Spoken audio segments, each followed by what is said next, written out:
Hello students welcome to my class. এই ভিডিওত আমি আলোচনা কৰিম তোমালোকক দিয়া 15 দিনীয়া সহশিক্ষণ সমলৰ থাকি যোৱা গণিতৰ অংশখিনি। তো স্টুডেন্টস আমি আৰম্ভ কৰিম এই ভিডিওত কাৰ্য নং 7 ৰ পৰা বাকচত দিয়া আকৃতিবোৰৰ সমমিতি ৰেখাৰ সংখ্যা নিৰ্ণয় কৰা। ৰেখাখণ্ড যিকোনো দৈৰ্ঘ্যৰ সমমিতি ৰেখা সংখ্যা হ'ব 1। বিষমবাহু ত্ৰিভুজৰ কোনো সমমিতি ৰেখা নাথাকে। বিষমবাহু ত্ৰিভুজক সমমিতি ৰেখাৰ সংখ্যা 0। ঠিক আছে, সমদ্বিবাহু ত্ৰিভুজ এডালে পাম। গতিকে সমদ্বিবাহু ত্ৰিভুজ যাৰ সমমিতি ৰেখাৰ সংখ্যা কেৱল 1 হ'ব। সমবাহু ত্ৰিভুজ মানে এনেকুৱা এটা ত্ৰিভুজ যাৰ তিনিটা বাহু সমান আৰু তিনিটা কোণ সমান। গতিকে তেনেকুৱা সমবাহু ত্ৰিভুজক আমি ইয়াৰ আগৰ ভিডিওত আমি আলোচনা কৰিছিলোঁ। সমবাহু ত্ৰিভুজৰ সমমিতি ৰেখাৰ সংখ্যা 3। এতিয়া আহিলোঁ, ইয়াত 3 নম্বৰত দিয়া আছে ABCDE বৰ্গ হৈ গ'ল এনেকুৱা এটা চতুৰ্ভুজ যাৰ চাৰিওটা বাহু সমান আৰু চাৰিওটা কোণ সমান। অৰ্থাৎ বৰ্গৰ সমমিতি ৰেখাৰ সংখ্যা হৈ গ'ল 4। আয়ত বুলি ক'লে এটা চতুৰ্ভুজ যাৰ চাৰিওটা কোণ 90 ডিগ্ৰী হয় কিন্তু বিপৰীত বাহুবিলাকহে সমান। এই বাহুটো আৰু এই বাহুটো সমান, এই বাহুটো আৰু এই বাহুটো সমান। গতিকে আয়তৰ আমি কেৱল দুইফালেহে পাম, এইডাল আৰু এইডাল হয়নে? গতিকে আয়তৰ সমমিতি ৰেখাৰ সংখ্যা কিমান হ'ব? 2। সেইধৰণে ৰম্বাছৰো 2 হ'ব। ঠিক আছে, ৰম্বাছ মানে এনেকুৱা এটা চতুৰ্ভুজ যাৰ চাৰিওটা বাহু সমান। ঠিক আছে, ৰম্বাছ মানে এনেকুৱা এটা চতুৰ্ভুজ যাৰ চাৰিওটা বাহু সমান কিন্তু কেৱল বিপৰীত কোণকেইটাহে সমান। এইটো কোণৰ সৈতে সমান হ'ব, এইফালৰ কোণৰ সৈতে সমান হ'ব। এনেকুৱাৰ ক্ষেত্ৰত কেৱল আমি বিপৰীত শীৰ্ষবিন্দুকেইটাৰ মাজেৰে এনেকৈ যদি ভাঁজ লগাই দিওঁ, এইফালৰ ত্ৰিভুজটো আৰু এইফালৰ ত্ৰিভুজটো সম্পূৰ্ণৰূপে মিলি যাব ভাঁজ লগাই দিলে। ঠিক আছে, আকৌ এনেকৈ যদি আমি ভাঁজ লগাই দিওঁ তেনেহ'লে এইফালৰ এই ত্ৰিভুজটো আৰু এই ত্ৰিভুজটো সম্পূৰ্ণৰূপে মিলি যাব বা দেখাত সমান হ'ব। গতিকে ৰম্বাছৰ আমি কেইডাল পালোঁ? দুডাল পালোঁ আমি সমমিতি ৰেখা। সামান্তৰিকৰ আমি এডালো সমমিতি ৰেখা নাপাওঁ। সামান্তৰিকৰ এডালো আমি সমমিতি ৰেখাৰ সংখ্যা নাপাওঁ। গতিকে সামান্তৰিকৰ সমমিতি ৰেখাৰ সংখ্যা 0 বুলি দিম। ট্ৰেপেজিয়ামৰো আমি 0 বুলি দিম। তোমালোকে সামান্তৰিক আৰু ট্ৰেপেজিয়াম বনাই তেনেকৈ ভাঁজ লগাই চাবাচোন সম্পূৰ্ণৰূপে মিলিব নেকি কোনোবা এটা চুকৰ পৰা। ঠিক আছে, এতিয়া সুষম পঞ্চভুজ, সুষম ষড়ভুজ, এনেকুৱা সুষম শব্দ যদি পোৱা, পঞ্চভুজ, পঞ্চ মানে 5, ভুজ মানে বাহু, 5টা বাহু থকা এটা বন্ধ ক্ষেত্ৰ। তো সুষম থাকিলে যিমানটা বাহু থাকিব সেইটোৱে হ'ব সমমিতি ৰেখাৰ সংখ্যা। গতিকে পঞ্চ মানে 5, গতিকে 5 দিম। সুষম ষড়ভুজ, ষড় মানে 6, গতিকে ইয়াৰো আনচাৰটো 6 হ'ব। তো তোমালোকে এইবিলাক আঁকি বা কাগজেৰে কাটি মিলাবলৈ চেষ্টা কৰিবাচোন। ঠিক আছে, এতিয়া কাৰ্য নং 8 দিয়া আছে এটা বৃত্ত অংকন কৰা আৰু ইয়াৰ সমমিতি ৰেখা অংকন কৰা। ইয়াৰ সমমিতি ৰেখা কিমানডাল পালা? এই সমমিতি ৰেখাডালৰ বৃত্ত সাপেক্ষে কিবা বিশেষ নাম আছে নেকি? তো ষ্টুডেণ্টছ কাৰ্য 8ৰ বাবে তোমালোকে বেলেগ এটা কাগজত, এক্সট্ৰাকৈ কাগজ এখনত এনেকৈ বৃত্ত এটা আঁকি ল'বা। মই হাতেৰে আঁকিছোঁ, তোমালোকে কম্পাছৰ সহায়ত আঁকিবা। কম্পাছৰ কাটাটো য'ত সোমাই থাকিব সেইটো হৈ গ'ল কেন্দ্ৰ বৃত্তটোৰ। এতিয়া চাবা বৃত্তটোক আমি এইখিনিত যদি এনেকৈ ভাঁজ লগাই দিওঁ তেনেহ'লে ভালকৈ লক্ষ্য কৰা, বা ৰেখা এডাল যদি আমি আঁকি দিওঁ ওপৰৰ বৃত্ত আৰু তলৰ বৃত্ত একে সমান পাম সদায়, হয়নে? যিকোনো ঠাইতে তুমি ভাঁজ লগাবা, এনেকৈ কেন্দ্ৰৰ মাজেদি যাব লাগিব। কেন্দ্ৰৰ মাজেদি যোৱা এডাল ৰেখা টানি দিয়া, এইফালৰ বৃত্ত আৰু এইফালৰ বৃত্ত সম্পূৰ্ণ একে সমান পাবা। এনেকৈ টানি দিলেও যিকোনো ঠাইতে তুমি টানিব পাৰিবা, হয়নে? এনেকুৱাকৈ। তো এনেকুৱা অসংখ্য ৰেখা থাকিব। বৃত্তটো এটা সম্পূৰ্ণ সমমিত চিত্ৰ হয়। গতিকে বৃত্তত সমমিতি ৰেখাৰ সংখ্যা কিমান থাকিব? অসংখ্য থাকিব। আৰু এই ৰেখাবিলাকক আমি ক'ব পাৰোঁ বৃত্তৰ ব্যাস। ঠিক আছে, তো ষ্টুডেণ্টছ তোমালোকে বৃত্তটোত যিমান পাৰা এনেকৈ আঁচ টানি দিবা, কিন্তু কেন্দ্ৰৰ মাজেদি যোৱা হ'ব লাগিব। লক্ষ্য কৰিবা, যিমান পাৰা সিমান টানি দিবা। এইবিলাকে হৈ গ'ল সমমিতি ৰেখাৰ সংখ্যা। তো এনেকুৱা আমি অসংখ্য বিভিন্ন বিন্দুতে আমি টানিব পাৰোঁ। সেইকাৰণে সমমিতি ৰেখাৰ সংখ্যা বৃত্তৰ কাৰণে অসংখ্য বুলি লিখিবা। অসংখ্য আছে বা অসংখ্য বুলি লিখিলে হ'ল। আৰু বৃত্ত সাপেক্ষে সমমিতি ৰেখাডালৰ নাম ব্যাস বুলি লিখিবা। ঠিক আছে, এতিয়া আমি কাৰ্য নং 9লৈ আহিলোঁ। ইয়াত কৈছে তলত কিছুমান লেখ কাগজত অঁকা চিত্ৰৰ সৈতে একোডালকৈ ৰেখা L1, L2, L3 দিয়া আছে। চিত্ৰবোৰ এনেভাৱে সম্পূৰ্ণ কৰা যাতে সেইবোৰ প্ৰদত্ত ৰেখা সাপেক্ষে সমমিত হয়। ঠিক আছে, এয়া L1 ৰেখা দিয়া আছে, এইটো L2 ৰেখা দিয়া আছে, এইটো L3 ৰেখা দিয়া আছে। গতিকে এইফালে চিত্ৰ এটা দিয়া আছে একজেক্টলি এনেকুৱাই একে ধৰণৰ এইফালে এইটো পিঠিত আমি আঁকিব লাগে। এইটো ওপৰৰ ফালে দিয়া আছে, আমি তলফালে আঁকিব লাগে। এইটো বাওঁফালে দিয়া আছে, ইয়াৰো আমি সোঁফালে আঁকি দিব লাগে একে ধৰণৰ। ঠিক আছে, প্ৰথমটো লৈছোঁ এতিয়া L1 ৰেখাৰ সাপেক্ষে আমি আঁকিব লাগে। এইটো চোৱাচোন চিত্ৰটো দিয়া আছে, দেখি আছা হয়নে? তো আমি প্ৰথমতে ইয়াৰ পৰা চোৱা এই ৰেখা সাপেক্ষে আমি আঁকিব লাগে। এইটো এনেকুৱাকৈ আছে নহয় জানো? আমি আঁকি দিলোঁ। ঠিক আছে, আৰু এই বিন্দুটো কিমান দূৰ আছে চোৱাচোন এইটো বিন্দুৰ পৰা 1 2 3 যদি 1 2 3 ঘৰত আমি দাগ দিলো ইয়া কেনেকৈ মিলাই দিলো ঠিক আছে মিলাই দিলো তাৰ পিছত এইটো গৈ এইটো ইয়াত আছে বিন্দুটো চোৱা ইয়াৰ পৰা এঘৰ আছে গতিকে এঘৰত দাগ দিলো গতিকে ইয়াক আমি মিলাই দিলো ঠিক আছে একেবাৰে সহজ তাৰ পিছত ইয়াৰ পৰা 1 2 ঘৰত আছে 1 2 ঘৰত দাগ দিলো তোমালোকে স্কেল দি কৰিবা সম্পূৰ্ণ যিমান কাম কৰি আছো গোটেইবিলাক তোমালোকে স্কেল ব্যৱহাৰ কৰিবা মই হে ডাইৰেক্ট তোমালোকক বুজাবৰ কাৰণে কেৱল এনেকৈ কৰি আছো ঠিক আছে এইটো দিলো তাৰ পিছত এইটো সম্পূৰ্ণভাৱে মিলাই দিলে হল এয়া দেখিলা ঠিক আছে নিশ্চয় পাৰিবা তোমালোকে তাৰ পিছত এইটো চিত্ৰলৈ আহো এইটো চিত্ৰত চোৱা এইখিনিৰ পৰা আৰম্ভ হৈছে এনেকৈ ওপৰলৈ গৈছে ইয়াত আমি দাগ দিলো এয়া আকৌ এনেকৈ আনিলো হয়নে তাৰ পিছত এনেকৈ উঠি গৈছে তো আমি এনেকৈ উঠাই দিলো তাৰ পিছত এয়া এনেকৈ গৈছে আমি এইটো লৈ আনিলো তাৰ পিছত ইয়াৰ পৰা এনেকৈ দিলো হয়নে সম্পূৰ্ণ ইয়াৰ পৰা চাই বা তোমালোকে এনেকৈ হিচাপো কৰি ল'ব পাৰিবা এইখিনিৰ পৰা কিমান বিন্দু দূৰত আছে এইফালৰ পৰা কিমান বিন্দু দূৰত আমি আঁকিম ঠিক আছে তাৰ পিছত এয়া দিলো এয়া এনেকৈ দিলো স্কেল দি কৰিবা তোমালোকে পেন্সিল স্কেল আৰু পেন্সিল ব্যৱহাৰ কৰিবা তাৰ পিছত এয়া দিলো এয়া তাৰ পিছত এইটো দিলো আৰু এনেকৈ মিলাই দিলো হলনে এ মিলিল নে সম্পূৰ্ণৰূপে এইটো এনেকৈ কৈ আছে এয়া সম্পূৰ্ণৰূপে মিলিল নে এতিয়া L3 ৰেখা সাপেক্ষে L3 এয়া ইয়া সাপেক্ষে আঁকিম 1 2 1 2 এনেকৈ কৈ আমি দিলো স্কেল ব্যৱহাৰ কৰিবা তোমালোকে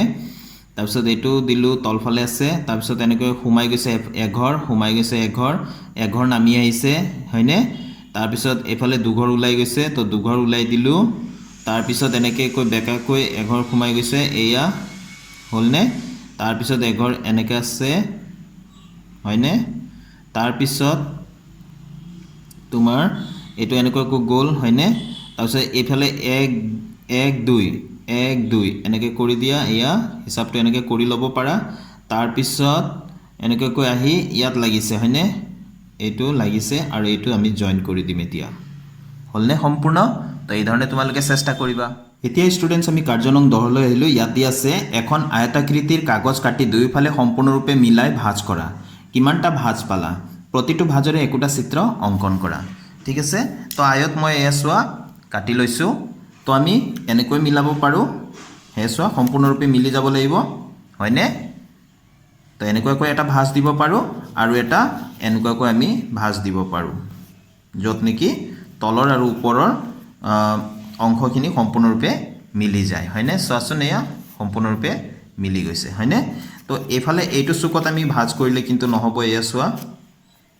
হয়নে এনেকৈ ভাঁজ কৰিলে নিমিলে এয়া এইটো অংশ ওলাই গৈছে সম্পূৰ্ণৰূপে ঢাক খাব লাগিব তাৰ মানে তো এফালেও আমি কৰিব নোৱাৰিম তো এই ভাঁজখিনি আমি কোনফালে পাৰিলো এফালে পাৰিলো আৰু এনেকৈ পাৰিলো হয়নে দুফালে পাৰিলো গতিকে আমি দুইটাৰে ইয়াত কৈছে এখন আয়তাকৃতিৰ কাগজ কাটি দুইফালে সম্পূৰ্ণৰূপে মিলাই ভাঁজ কৰা কিমানটা ভাঁজ পালা তো ভাঁজ কেইটা পালো ভাঁজ দুটা পোৱা গ'ল তোমালোকে এক্সট্ৰা কাগজতে আনসাৰটো লিখিব লাগিব কাৰ্য নং লিখি দিবা এক্সট্ৰা কাগজতে লিখি ধুনীয়াকৈ পিছফালে গাঁঠি দিব লাগিব প্ৰতিটো ভাঁজৰে একোটা চিত্ৰ অংকন কৰা এতিয়া চিত্ৰ অংকন কৰিবা সেই এক্সট্ৰা কাগজতে মই ইয়াত সৰুকৈ আঁকি দেখাই দি আছো এইটো আয়ত জানিবা ঠিক আছে আয়তটো ভালকৈ মন কৰা তোমালোকে আয়তটো ভালকৈ মন কৰা এনেকুৱা এটা চতুৰ্ভুজ যাৰ এই বাহুটো যদি 6 সেন্টিমিটাৰ দিছা এই বাহুটো 6 সেন্টিমিটাৰ দিব লাগিব এইফালে যদি 3 সেন্টিমিটাৰ দিবা এইফালেও 3 সেন্টিমিটাৰ দিবা ঠিক আছে সেই ধৰণে তোমালোকে আঁকি ল'বা তো মই ইয়াত হাতেৰে আঁকিছো কাৰণে অকমান টেৰা বেকা হৈ আছে তো আমি কেনেকৈ ভাঁজ দিছিলো এনেকৈ এটা ভাঁজ দিছো এনেকৈ লিখি দিবা এনেকৈ ডট ডট কৰি আঁকি দিবা ঠিক আছে আৰু এটা কেনেকৈ ভাঁজ দিছিলো এনেকৈ মাজে মাজে এনেকৈ আঁকি দিবা দুটা চিত্ৰ আঁকি দিলে হৈ গ'ল ঠিক আছে নিশ্চয় বুজি পাইছা এইখিনি কাম তোমালোকে এক্সট্ৰা কাগজত ধুনীয়াকৈ বগা কাগজত আঁকি লিখি দিবা ঠিক আছে এতিয়া ষ্টুডেন্টস আমি কাৰ্য নং 11 লৈ আহিলো ইয়াত কৈছে লেখ কাগজত উল্লম্ব ৰেখা অনুভূমিক ৰেখা আৰু উভয় ৰেখা সাপেক্ষে সমমিতি হোৱাকৈ চিত্ৰবোৰ সম্পূৰ্ণ কৰা তো ষ্টুডেন্টস প্ৰথম চিত্ৰটো চাইছো ইয়াত দিয়া আছে এই চিত্ৰটো দেখিছানে অনুভূমিক ৰেখা মানে হল এইটো শুই থকা ৰেখাডাল অনুভূমিক ৰেখা বুলি কোৱা যায় আৰু উল্লম্ব ৰেখা মানে লম্বভাৱে যিডাল থিয় হৈ আছে সেই ৰেখাডাল গতিকে দুইডাল ৰেখা সাপেক্ষে আমি সমমিতি ৰেখা অংকন কৰিব লাগে বা উভয় ৰেখা সাপেক্ষে আমি সমমিতি হোৱাকৈ এই চিত্ৰটোৰ নকল আমি কৰিব লাগে ঠিক আছে তো আমি কৰোছো না অকমান আগতে আঁকিছিলো হয়নে এতিয়া এই ৰেখা সাপেক্ষে আমি কৰো থিয় হৈ থকা উল্লম্ব ৰেখা সাপেক্ষে ভালকে মন কৰা এইটো ইয়াত আছে এইখিনি এইটো ৰেখাৰ পৰা এঘৰ দূৰত আমি দাগ দিলোঁ কিমান দূৰলৈ গৈছে 2 ঘৰ তো ইয়াৰ পৰা এইখিনিলৈকে আহিব ঠিক আছে আৰু সিধা সিধা তললৈ কেই ঘৰ গৈছে 2 ঘৰ হয়নে তো আমি সিধা সিধা তললৈ 2 ঘৰ আমি দি দিলোঁ তোমালোকে স্কেলৰ সহায়ত কৰিবা মই বাৰে বাৰে কৈ আছোঁ স্কেল আৰু পেন্সিল ব্যৱহাৰ কৰিবা তাৰ পিছত এইটো আমি এনেকৈ লগাই দিলোঁ হয়নে তাৰ পিছত এইটো আমি এইখিনিৰ পৰা এইটো জয়েন কৰি দিলোঁ হয়নে ঠিক আছে সেই ধৰণে আমি তলটো আঁকিব লাগিব ঠিক আছে এটা মই সম্পূৰ্ণ কৰি দিওঁ তো এতিয়া তলত কৰিবলৈ হলে এইখিনি এয়া হলনে ইয়াৰ পৰা এনেকে দুঘৰ ওপৰলৈ গতিকে দুঘৰ আমি তললৈ এনেকে দিব লাগিব আকৌ এইফালে আমি দুঘৰ এনেকে দিলোঁ তাৰপিছত এয়া লগাই দিলোঁ ইয়াৰ লগত তাৰপিছত এইফালে সংযোগ কৰি দিলোঁ হয়নে স্কেল ব্যৱহাৰ কৰিবা তোমালোকে ঠিক আছে এই ধৰণে আকৌ ইয়াতো আমি কৰিম এয়া এইফালে দুঘৰ দিলোঁ এইফালে দুঘৰ ইয়াত এনেকৈ টানি দিলোঁ আৰু এনেকৈ জয়েন কৰি দিলোঁ ঠিক আছে এয়া হৈছে না সম্পূৰ্ণকৈ এতিয়া ইয়াত ভালকৈ লক্ষ্য কৰিলে আমি দেখা পাম এইডাল ৰেখা সাপেক্ষে চোৱাচোন এইফালে থকা ছবিখিনি একে ধৰণে এইফালেও পাইছোঁ হয়নে এইডাল ৰেখাৰ সাপেক্ষে ওপৰৰ ফালে যি পাইছোঁ তলফালেও একে পাইছোঁ হয়নে তো এতিয়া 2 নম্বৰ ছবিটোলৈ লক্ষ্য কৰা অনুভূমিক ৰেখাডাল হৈ গ'ল এইডাল উলম্ব ৰেখাডাল হৈ গ'ল এইডাল তো এতিয়া এই চিত্ৰটো আমি এইফালেও আঁকিব লাগে ইয়াতো আঁকিব লাগে হয়নে তো ইয়াতে আমি হিসাব কৰিম এইখিনিৰ পৰা কিমান দূৰলৈ গৈছে আৰু ওপৰলৈ উঠি গৈছে চোৱাচোন এঘৰ দুঘৰ তাৰপিছত ওপৰত এইটো বিন্দু আছে গতিকে আমি এই বিন্দুৰ পৰা এঘৰ দুঘৰ আহিলোঁ আৰু ওপৰত এটা বিন্দু দি দিলোঁ ঠিক আছে এইটো বিন্দু দিলোঁ আকৌ ওপৰত গৈ পেলাই চোৱা 1 2 গ'ল তাৰপিছত ইফালে এঘৰ গ'ল গতিকে আমি ওপৰলৈ গ'লোঁ দুঘৰ তাৰপিছত এইফালে আহিলোঁ এইটো বিন্দু দিলোঁ এতিয়া এই দুটাক আমি এইটোৰ সৈতে মূল বিন্দুৰ সৈতে আমি সংযোগ কৰি দিলোঁ ঠিক আছে তো তোমালোকে স্কেল ব্যৱহাৰ কৰিবা বুলি মই কৈ আছোঁ বাৰে বাৰে তাৰ পিছত এনেকৈ ওপৰলৈ এইটো সিধা উঠি গৈছে গতিকে আমি সিধা উঠাই দিলোঁ ঠিক আছে আকৌ এইটো এনেকৈ গৈছে গতিকে আমি এইফালে দি দিলোঁ ঠিক আছে তাৰ পিছত এই বিন্দুটো চোৱা এই যিডাল উলম্ব ৰেখা আছে এই ৰেখাটোৰ পৰা কিমান দূৰত্বত আছে এইটো বিন্দুৰ পৰা 1 2 3 4 নহয় জানো এইটো তাৰমানে ইয়াৰ পৰা 1 2 3 4 গতিকে ইয়াৰ পৰা আমি হিসাব কৰোঁ 1 2 3 4 ইয়াত বিন্দুটো দিলোঁ তাৰ পিছত আমি লগ লগাই দিম এনেকৈ লগ লগাই দিলোঁ ঠিক আছে তো সিধা সিধা হ'ব লাগে স্কেল ব্যৱহাৰ কৰিলে সিধা হ'ব এনেকৈ আঁকিম বাকি কেইটাও আমি তেনেকৈ সম্পূৰ্ণ কৰি দিম এছ মই 2 নম্বৰটো সম্পূৰ্ণ কৰি দিলোঁ তো তোমালোকে এনেকৈ আঁকিবলৈ চেষ্টা কৰিবা ঠিক আছে নিশ্চয় পাৰিবা তোমালোকে এতিয়া ষ্টুডেণ্টছ তোমালোকে এই চিত্ৰটোলৈ মন কৰা ভালকৈ ধৰিব পাৰিছা নাই এইডাল হৈ গ'ল অনুভূমিক ৰেখা এইডাল হৈ গ'ল উলম্ব ৰেখা চিত্ৰটো এয়া ইয়াত আছে এইখিনিৰ পৰা এনেকৈ দেখিছা তো আমি এনেকৈ আঁকিম চোৱা চিত্ৰটো এইটো ৰেখাৰ পৰা এঘৰ দূৰৰ পৰা আৰম্ভ হৈছে আৰু ইফালে দুঘৰলৈ গৈছে তো এঘৰ দূৰৰ পৰা আমি আৰম্ভ কৰিম এইটো ৰেখাৰ পৰা এঘৰ দূৰৰ দুঘৰলৈ আমি এনেকৈ টানি দিলোঁ তাৰপিছত ওপৰলৈ গৈছেগৈ আমি ওপৰলৈ উঠাই দিলোঁ হয়নে তাৰপিছত আকৌ তোমাৰ এনেকৈ গৈছে আগফাললৈ তো আগফাললৈ আমি পঠাই দিলোঁ এয়া ঠিক আছে তাৰপিছত দুঘৰ তললৈ ওপৰলৈ উঠি গৈছে তাৰপিছত দুঘৰ আমি ওপৰলৈ উঠাই দিলোঁ এয়া ঠিক আছে এইটো আমি বাহিৰৰ ষ্ট্ৰাকচাৰটো হৈ গ'ল তাৰপিছত এইটো এঘৰ ভিতৰলৈ সোমাই গৈছে আমি এঘৰ ভিতৰলৈ সোমাই দিলোঁ তাৰপিছত এঘৰ তললৈ নামি গৈছে তললৈ নমাই দিলোঁ হৈ গ'ল আকৌ ইফালে ভিতৰলৈ সোমাই গৈছে আমি ভিতৰলৈ সোমাই দিলোঁ হ'লনে তাৰপিছত এইফালৰ পৰা আহিব এতিয়া এনেকৈ তললৈ নামি ওপৰলৈ উঠি গৈছিলে ওপৰলৈ উঠাই দিলোঁ তাৰপিছত ভিতৰলৈ সোমাই গৈছে আমি ভিতৰলৈ সোমাই দিলোঁ তাৰপিছত এইটো ওপৰলৈ উঠাই দিলোঁ এয়া মিলি গ'ল দেখিছানে তাৰপিছত এই আঁচডাল টানি দিব লাগিব একদম মূৰলৈকে ইয়াৰলৈকে ঠিক আছে তো আমি আঁচডাল টানি দিওঁ এয়া হয়নে এনেকৈ তোমালোকে ওপৰতো আৰু এইফালে ওপৰৰ দুইফালে তোমালোকে আঁকি দিবা মই সম্পূৰ্ণ কৰি দি আছোঁ তো এয়া ষ্টুডেণ্টছ মই সম্পূৰ্ণ কৰি দিলোঁ চোৱাচোন এতিয়া কাৰ্য নং 12 ইয়াত দিয়া আছে লেখ কাগজত চিত্ৰ এটা দিয়া আছে এইখিনি চিত্ৰটোৰ পৰা আমি বিভিন্ন প্ৰশ্ন দিয়া আছে তলত এই প্ৰশ্নখিনি আমি উলিয়াব লাগে প্ৰথম প্ৰশ্নটো হৈ গ'ল এ নম্বৰটো সমমিতি ৰেখাৰ সংখ্যা লিখা এতিয়া চিত্ৰটোত ভালকৈ লক্ষ্য কৰা সমমিতি ৰেখাৰ সংখ্যা কেনেকৈ উলিয়াম এই যে শীৰ্ষবিন্দু আৰু এই শীৰ্ষবিন্দুৰ পৰা এনেকৈ যদি আমি ভাগ কৰি দিওঁ তেনেহ'লে এইফালৰ আৰু অংশ আৰু এইফালৰ অংশ সম্পূৰ্ণৰূপে আমি একে সমান পাম হয়নে লগতে এই যে এক্স ৱাই অক্ষ দেখিছা এক্স ৱাই ৰেখাডাল এই ৰেখাডালৰ পৰা আমি এনেকৈ যদি আমি ভাগ কৰি দিওঁ ওপৰৰ অংশ আৰু তলৰ অংশ সম্পূৰ্ণৰূপে মিলি যাব হয়নে গতিকে আমি কেইটা পালোঁ আমি দুটা পালোঁ তেনেকুৱা মিলি যোৱাকৈ তো আমি কিমান লিখিম ইয়াতে 2 বুলি লিখিম হয়নে সমমিতি ৰেখাৰ সংখ্যা কিমান 2 তো সমমিতি ৰেখা এক্স ৱাইৰ পৰা EF আৰু E ডেছ Fৰ দূৰত্ব কি এতিয়া EF আৰু E ডেছ F আমি বিচাৰি চাব লাগিব ক'ত আছে XY ডালটো আমি দেখিলোৱে তাৰ পৰা EF ৰেখাডাল আৰু E ডেছ F ডেছ ৰেখাডাল দূৰত্ব কি কি এতিয়া চিত্ৰটোলৈ আহিছো XY টো হৈ গ'ল এইডাল EF দেখিছা এইডাল হয়নে তো আমি যিকোনো ঠাইৰ পৰা আমি এঘৰ দুঘৰ তো এইটো কিমান দূৰত্বত আছে 2 একক দূৰত্বত আৰু তলফালে চাওচোন এইটো E ডেছ এইটো F ডেছ এইডাল ৰেখাখণ্ড তো কিমান দূৰত্বত আছে যিকোনো বিন্দুত আমি গন্তি কৰিলে হ'ল এঘৰ এইটো ৰেখাৰ পৰা এইডাল ৰেখা নহয় জানো XY ইয়াৰ পৰা এঘৰ দুঘৰ তো আমি কিমান লিখিম 2 একক বুলি লিখি দিম 2 একক দূৰত্বত একক 2 একক এতিয়া বি নম্বৰটোত কৈছে XY ৰেখাৰ পৰা BC আৰু B ডেছ C ডেছৰ দূৰত্ব জুখি চোৱা একে পালানে কিমান পালা চাও আমি B ডেছ C ডেছ আৰু BC মন কৰা B ডেছ C ডেছ আৰু BC এতিয়া XY ৰেখাডালটো এটো হৈ গ'ল B ডেছ BC ইয়াত আছে আৰু B ডেছ C ডেছ ইয়াত আছে XY ৰ পৰা হিসাব কৰিছো BC লৈকে ঢুকি পাবলৈ হলে কিমান দূৰ যাব লাগিব আমি ইয়াৰ পৰা স্টাৰ্ট কৰিম 1 খোজ 2 খোজ 3 খোজ 4 খোজ এই BC হয়নে আৰু তলফালেও চাও এইডাল XY 1 খোজ 2 খোজ 3 খোজ 4 খোজ তো আমি কিমান পালো একে পালো 4 একক হয়নে তো আমি উত্তৰটো এই ধৰণে লিখি দিম ইয়াতে ঠাই আছে উত্তৰ লিখিবলৈ দূৰত্ব একে পোৱা গল কিমান 4 একক হৈ গল এতিয়া ষ্টুডেন্টস সি কোৱেশ্চনটো দিয়া আছে দিগ নিৰ্ণয় কৰা EF B ডেছ C ডেছ D D ডেছ B B ডেছ C C ডেছ একেটাৰ আমি দিগটো নিৰ্ণয় কৰিব লাগে কেনেকৈ নিৰ্ণয় কৰো আহাছো মই শিকাই দি আছো একেবাৰে সহজ এইবিলাক তো ষ্টুডেন্টস ইয়াত আছে সোৱা EF এয়া দিগ নিৰ্ণয় কৰিম ইয়াৰ পৰা আৰম্ভ হ'ব 0 1 2 3 4 5 6 7 8 9 10 11 12 13 14 15 16 তো আমি কিমান পালো EF টো ইয়াত লিখি ৰাখো 16 একক হয়নে আৰু B ডেছ C ডেছ এতিয়া নিৰ্ণয় কৰিব লাগে B ডেছ C ডেছ ক'ত আছে আমি চাও এসা B ডেছ C ডেছ কিমান আছে সোৱা 0 প্ৰথমটো সদায় 0 1 2 3 4 5 6 7 8 তো আমি কিমান পালো ইয়াত লিখিম 8 একক ঠিক আছে তাৰপিছত D ডেছ আছে